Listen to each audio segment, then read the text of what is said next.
Continuing and probably concluding, chapter 24. Once, after the poor animals that conveyed me had with an incredible toil gained the summit of a sloping ice mountain, and one sinking under his fatigue died, I viewed the expanse before me with anguish, when suddenly my eye caught a dark speck upon the dusky plain. I strained my sight to discover what it could be, and uttered a wild cry of ecstasy when I distinguished a sledge and the distorted proportions of a well-known form within. Oh, with what a burning gush did hope revisit my heart! Warm tears filled my eyes,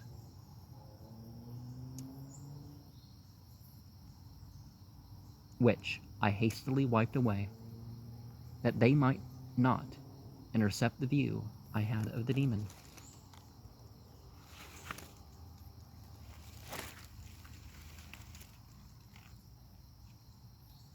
But still my sight was dimmed by the burning drops, until, giving way to the emotions that oppressed me, I wept aloud. But this was not the time for delay.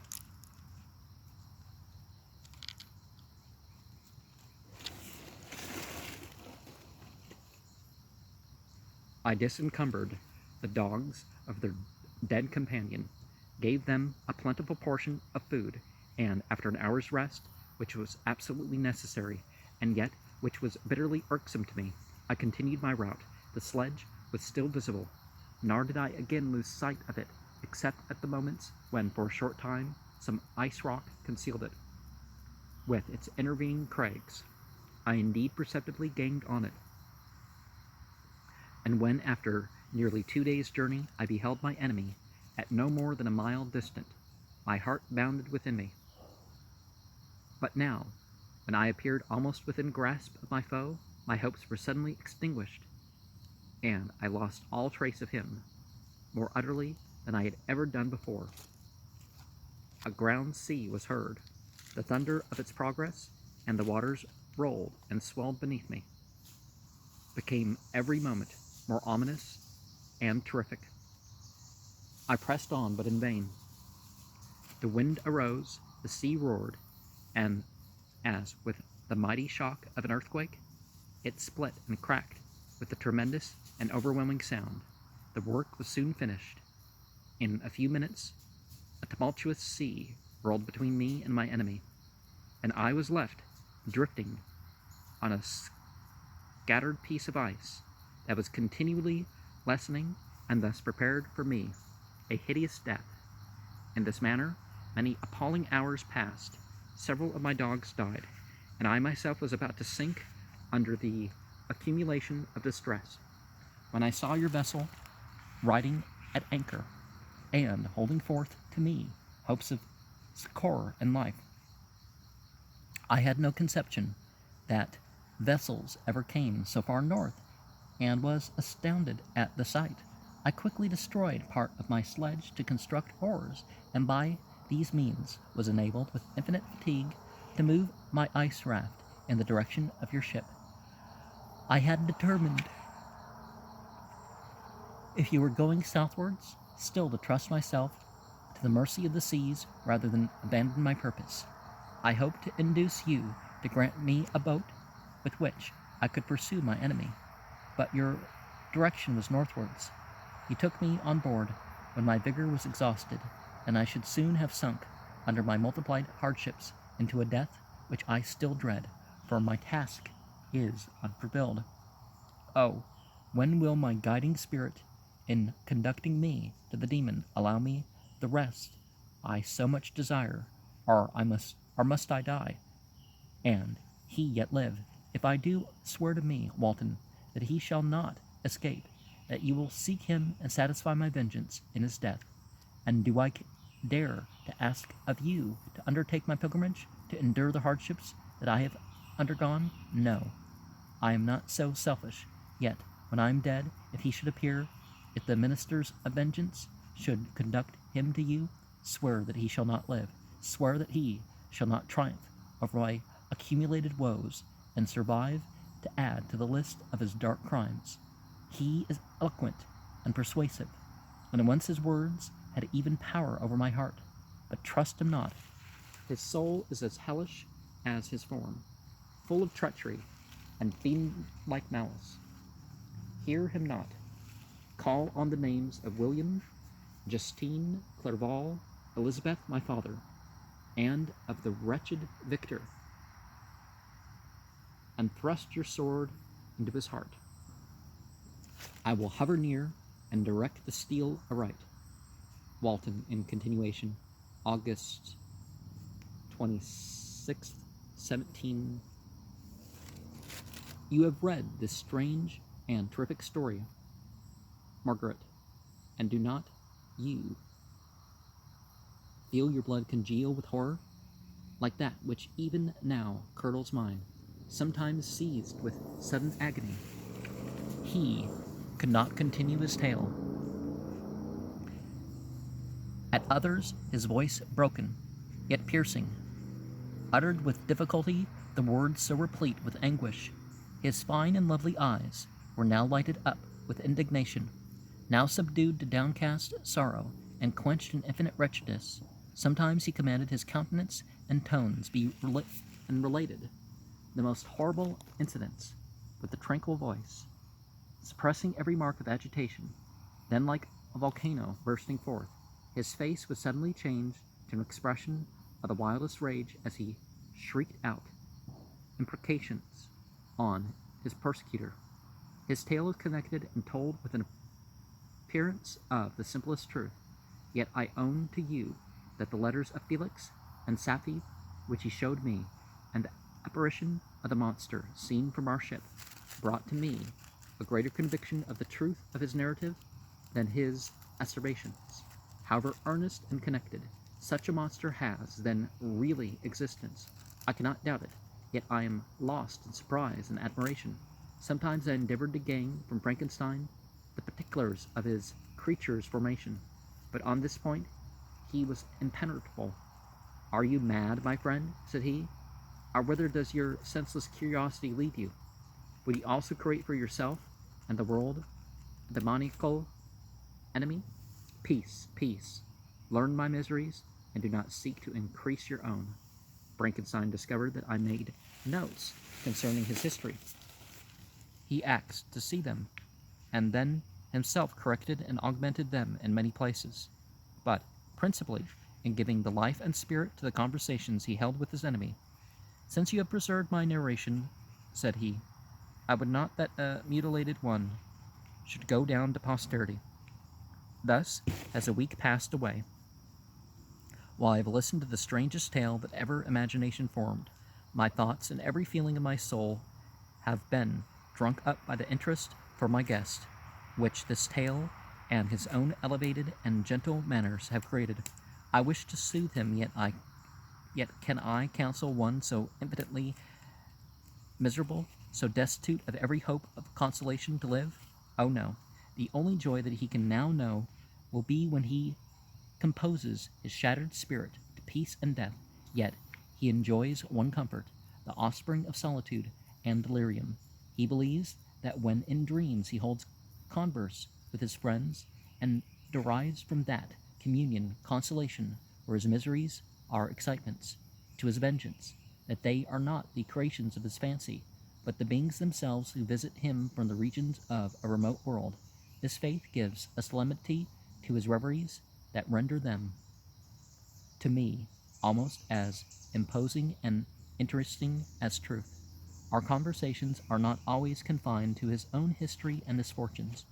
On every point of general literature, he displays unbounded knowledge and a quick and piercing apprehension. His eloquence is forcible and touching. Nor can I hear him, when he relates a pathetic incident or endeavors to move the passions of pity or love without tears.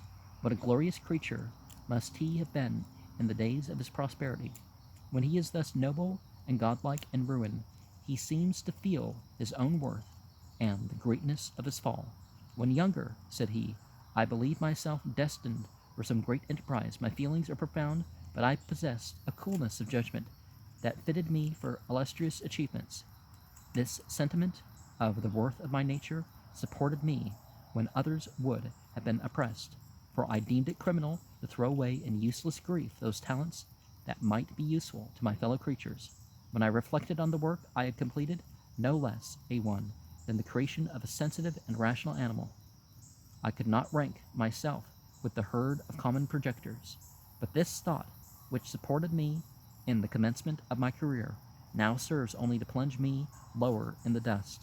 All my speculations and hopes are as nothing, and, like the archangel who aspired to omnipotence, I am chained in an eternal hell. My imagination was vivid, yet my powers of analysis and application were intense. By the union of these qualities, I conceived the idea and executed the creation of a man. Even now, I cannot recollect without passion my reveries, while the work was incomplete. I trod heaven in my thoughts, now exulting in my powers, now burning with the idea of their effects. From my infancy, I was imbued with high hopes and a lofty ambition, but how am I sunk, O my friend? If you had known me as I once was, you would not recognize me in this state of degradation. Despondency rarely visited my heart. A high density seemed to bear me on until I fell, never, never again to rise. Must I then lose this admirable being? I have longed for a friend. I have sought one who would sympathize with and love me. Behold, on these desert seas, I have found such a one. But I fear I have gained him only to know his value, and lose him. I would reconcile him to life, but he repulses the idea. I thank you, Walton, he said, for your kind intentions towards so miserable a wretch. But when you speak of new ties and fresh affections, think you that any can replace those who are gone? Can any man be to me as Clerval was? Or any woman another Elizabeth? Even where the affections are not strongly moved by any superior excellence, the companions of our childhood always possess a certain power over our minds, which hardly any later friend can obtain. They know our infantine dispositions, which, however they may be afterwards modified, are never eradicated, and they can judge of our actions with more certain conclusions as to the integrity of our motives. A sister or a brother can never, unless indeed such symptoms have been shown early.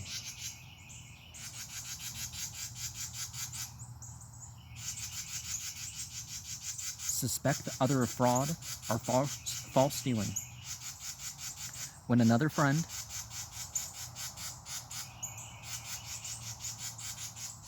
however strongly he may be attached, may, in spite of himself, be contemplated with suspicion.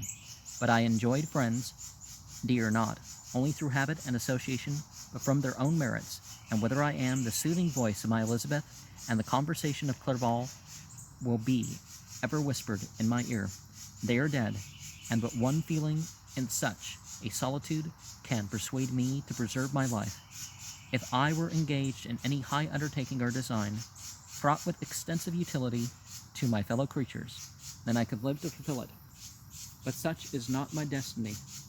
I must pursue and destroy the being to whom I gave existence.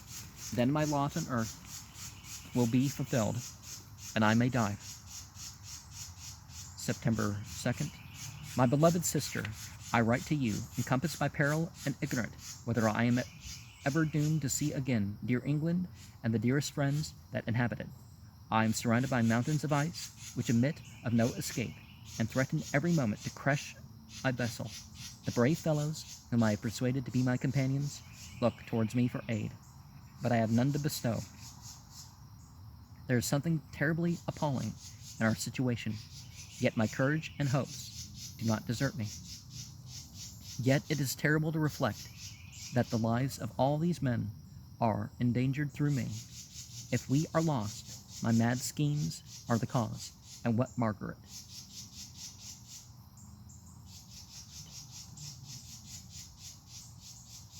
will be the state of your mind. You will not hear of my destruction, and you will anxiously await my return. Years will pass, and you will have visitings of despair, and yet be tortured by hope. O my beloved sister, the sickening failing of your heartfelt expectations is, in prospect, more terrible to me than my own death. But you have a husband and lovely children. You may be happy, heaven bless you, and make you so. My unfortunate guest regards me with the tenderest compassion. He endeavors to fill me with hope and talks as if life were a possession which he valued. He reminds me how often the same accidents have happened to other navigators who have attempted this sea, and in spite of myself he fills me with cheerful auguries. Even sailors feel the power of his eloquence. When he speaks, they no longer despair. He rouses their energies, and, while they hear his voice, they believe these vast mountains of ice are molehills which will vanish before the resolutions of man. These feelings are transitory. Each day of expectation delayed fills them with fear, and I almost dread a mutiny caused by this despair. A scene has just passed of uncommon interest that, although it is highly probable that these papers may never reach you, yet I cannot forbear recording it.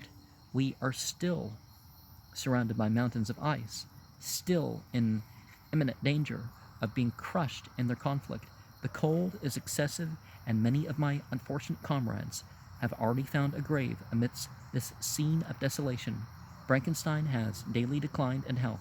A feverish fire still glimmers in his eyes, but he is exhausted, and when suddenly roused to any exertion, he speedily sinks again into apparent lifelessness. I mentioned in my last letter the fears I entertained of a mutiny. This morning, as I sat watching the wan countenance of my friend, his eyes half closed and his limbs hanging listlessly, I was roused by half a dozen of the sailors who demanded admission into the cabin. They entered, and their leader addressed me. He told me that he and his companions had been chosen by the other sailors to come in deputation to me, to make me a requisition which, in justice, I could not refuse. We were immersed in ice, and should probably never escape. That they feared that if, as was possible, the ice should dissipate and a free passage be opened, I should be rash enough to continue my voyage and lead them into fresh dangers, after they might happily have surmounted this. They insisted, therefore, that I should engage with a solemn promise that if the vessel should be freed, I would instantly direct my course southwards. This speech troubled me. I had not despaired, nor had I yet conceived the idea of returning if set free. Yet could I, in justice or even impossibility, refuse this demand? I hastened before I answered, when Frankenstein, who had at first been silent, and indeed appeared hardly to have force enough to attend, now roused himself. His eyes sparkled, and his cheeks flushed with momentary vigor. Turning towards the men, he said, "What do you mean? What do you demand of your captain? Are you, then, so easily turned from your design? Did you not call this a glorious expedition? And wherefore was it glorious? Not because the way was smooth and placid as a southern sea, but because it was full of dangers and terror, because in every new incident your fortitude was to be called forth, and your courage exhibited, because danger and death surrounded it, and these you were to brave and overcome. For this was it a glorious, for this was it an honorable undertaking. You were hereafter to be hailed as the benefactors of your species, your names adored as belonging to brave men who encountered death for honor and the benefit of mankind.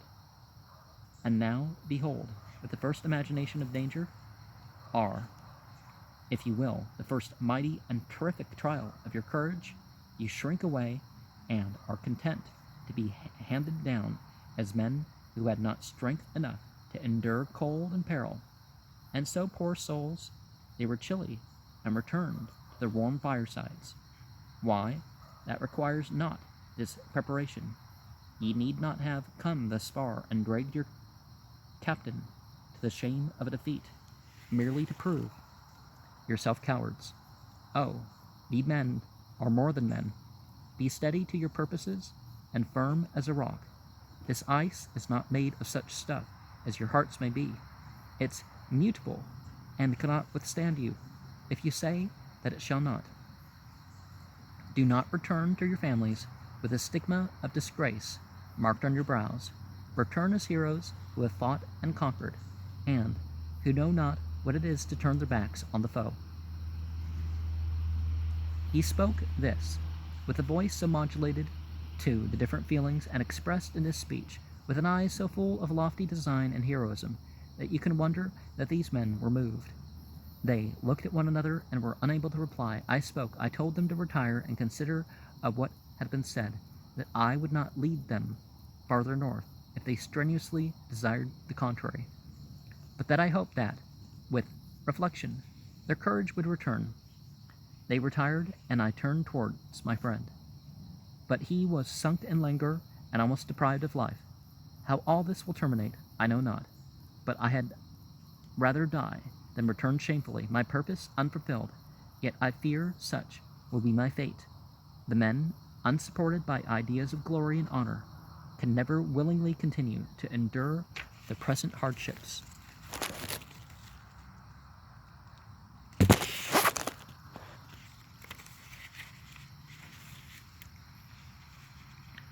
The die is cast. I have consented to return, if we are not destroyed. Thus are my hopes blasted by cowardice and indecision. I come back ignorant and disappointed. It requires more philosophy than I possess to bear this injustice with patience. September 12th. It is past. I am returning to England. I have lost my hopes of utility and glory. I have lost my friend, but I will endeavor to detail these bitter circumstances to you, my dear sister, and while I am wafted through England and towards you, I will not despond. September 9th. The ice began to move, and roarings like thunder were heard at a distance as the islands split and cracked in every direction. We were in the most imminent peril, but as we could only remain passive, my chief attention was occupied by my unfortunate guest, whose illness increased in such a degree that he was entirely confined to his bed. The ice cracked behind us and was driven with force towards the north. A breeze sprang from the west, and on the 11th the passage towards the south became perfectly free. When the sailors saw this, and that their return to their native country was apparently assured, a shout of a tumultuous joy broke from them, loud and long, continued. Frankenstein, who was dozing, awake, and asked the cause of the tumult. They shout, I said, because they will soon return to England. Do you then really return? Alas, yes. I cannot withstand their demands. I cannot lead them unwillingly to danger, and I must return. Do so, if you will, but I will not. You may give up your purpose, but mine is assigned to me by heaven, and I dare not. I am weak, but surely the spirits who assist my vengeance will endow me with sufficient strength. Saying this, he endeavored to spring from the bed, but the exertion was too great for him. He fell back and fainted. It was long before he was restored, and I often thought that life was entirely extinct. At length he opened his eyes. He breathed with difficulty and was unable to speak. The surgeon gave him a composing draught and ordered us to leave him undisturbed.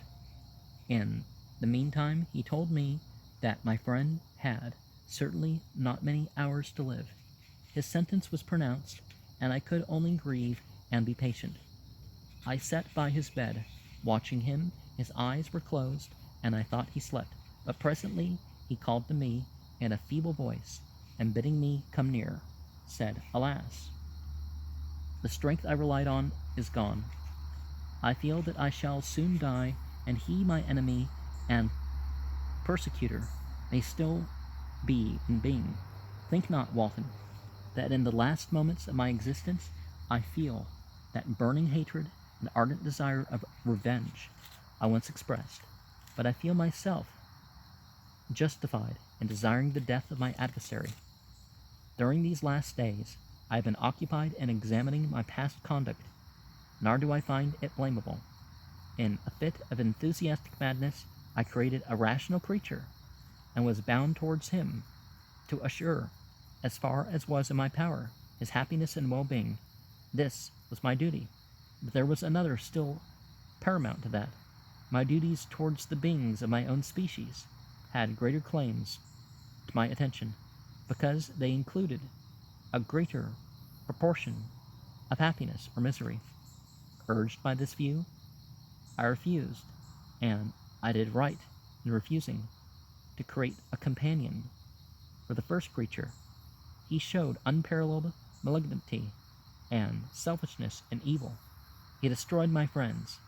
He devoted to destruction beings who possessed exquisite sensations, happiness, and wisdom. Nor do I know where this thirst for vengeance may end. Miserable himself, that he may render no other wretched, he ought to die. The task of destruction was mine, but I had failed. When, actuated by selfish and vicious motives, I asked you to undertake my unfinished work, and I renew this request now, when I am only induced by reason and virtue, yet I cannot ask you to renounce your country and friends to fulfill this task. And now that you are returning to England, you will have a little chance of meeting with him. But the consideration of these points, and the well-balancing of what you may esteem your duties, I leave to you. My judgment and ideas are already disturbed by the near approach of death. I dare not ask you to do what I think right, for I may still be misled by passion. That he should live to be an instrument of mischief disturbs me.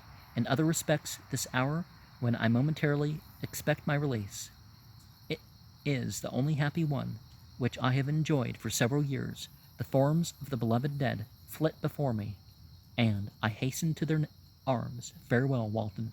Seek happiness in tranquility, and avoid ambition, even if it be only the apparently innocent one of distinguishing yourself in science and discoveries. Yet, why do I say this? I have myself been blasted in these hopes, yet another may succeed.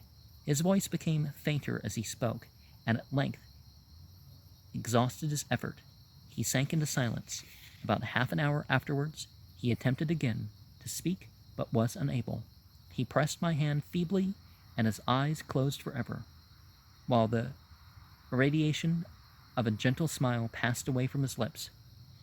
Margaret, what comment can I make upon the untimely extinction of this glorious spirit?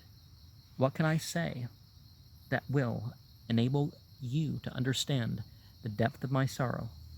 All that I should express would be inadequate and feeble. My tears flow, my mind is overshadowed by a cloud of disappointment, but I journey towards England, and I may there find consolation. I am interrupted. What do these sounds portend? It is midnight. The breeze blows fairly, and the watch on deck scarcely stir. Again there is a sound as of a human voice, but hoarser. It comes from the cabin, where the remains of Frankenstein still lie. I must arise and examine. Good night, my sister. Great God, what a scene has just taken place! I am yet dizzy with the remembrance of it. I hardly know whether I shall have the power to detail it, yet the tale which I have recorded would be incomplete without this final and wonderful catastrophe. I entered the cabin, where lay the remains of my ill-fated and admirable friend. Over him hung a form which I cannot find words to describe. Gigantic in stature, yet uncouth and distorted in its proportions. As he hung over the coffin, his face was concealed by long locks of ragged hair, but one vast hand was extended in color and apparent texture like that of a mummy. When he heard the sound of my approach, he ceased to utter exclamations of grief and horror and sprung towards the window. Never did I behold a vision so horrible as his face, of such loathsome yet appalling hideousness. I shut my eyes involuntarily and endeavored to recollect what were my duties. With regard to this destroyer, I called on him to stay. He paused, looking on me with wonder, and again turning towards the lifeless form of his creator. He seemed to forget my presence, and every feature and gesture seemed instigated by the wildest rage of some uncontrollable passion. That is also my victim, he exclaimed. In his murder, my crimes are consummated. The miserable series of my being is wound to its close. O Frankenstein, generous and self-devoted being, what does it avail that I now ask thee to pardon me? I who irretrievably destroyed thee by destroying all thou lovest. Alas!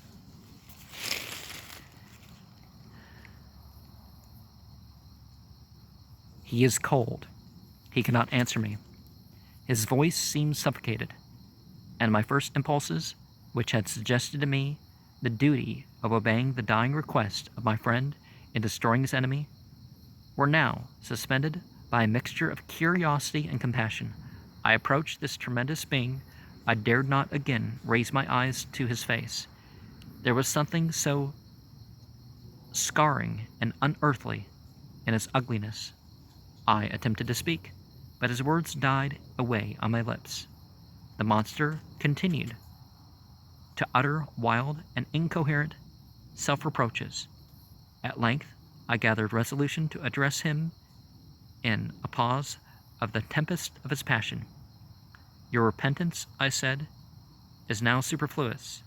If you had listened to the voice of conscience and heeded the stings of remorse before you had urged your diabolical vengeance to this extremity, Frankenstein would yet have lived. And do you dream, said the demon? Do you think that I was then dead to agony and remorse? He continued, pointing to the corpse, he suffered not in the consummation of the deed. Oh, not the 10,000th portion of the anguish that was mine during the lingering detail of its execution. A frightful selfishness hurried me on, while my heart was poisoned with vengeance. Think you that the groans of Clerval were music in my ears? My heart was fashioned to be susceptible of love and sympathy, and when wrenched by misery to vice and hatred, it did not endure the violence of the change without torture such as you could not even imagine. And of course, the getting beyond the desire of what one is going to do is a very important thing to do. And let me show you this critter right here before we go. But you kind of want to get to the point where you do things beyond the will of purpose.